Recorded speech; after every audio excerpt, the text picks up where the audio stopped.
আজকে আমি কলার মোচার একটা সুন্দর রেসিপি এবং সুস্বাদু রেসিপি আপনাদের সঙ্গে শেয়ার করব। এটা আমার নানির হাতে বানানো, তিনিই এটা বানিয়েছেন।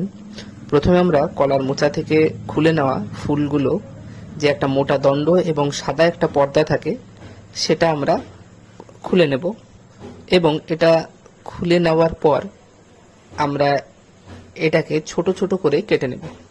কেটে নেওয়ার পর এটা আমরা জলে সেদ্ধ করে নেব, গরম জলে সেদ্ধ করে নেব এবং একবার ফুটে উঠলেই হবে। এরপর এটা ভালো করে জল দিয়ে ধুয়ে নিতে হবে। সেই সঙ্গে কিছু মুসুর ডাল আমরা ভিজিয়ে রেখেছিলাম, মোটামুটি আধা ঘন্টা ভিজিয়ে রাখলেই হবে। এরপর আমরা কড়াই নিয়ে নেব। কড়াইয়ে লঙ্কা, পেঁয়াজ এবং রসুনকে কুচি কুচি করে কেটে নেব। তারপর তেলে দেওয়ার পর একটু নাড়িয়ে নিয়ে এতে আমরা দিয়ে দেব ভালো করে ধুয়ে রাখা কলার যে ফুলগুলো আছে কাটা, সেগুলো সঙ্গে মসুরের ডাল ছিল সেটাও আমরা দিয়ে দেব। এরপর একটু আমরা নেড়ে নেব এবং কিছুক্ষণ পর এতে আমরা দেব লবণ স্বাদমতো, হলুদ এবং জিরা, এবং সঙ্গে তেজপাতাও দিয়ে দিতে হবে।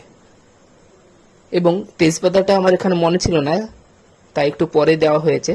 এরপর আমরা এটাকে ভেজে নেব এবং ততক্ষণ ভাজবো যতক্ষণ না এটা ঝরঝরে এবং ব্রাউন, খুব ব্রাউন ভাবে ভাজা হয়।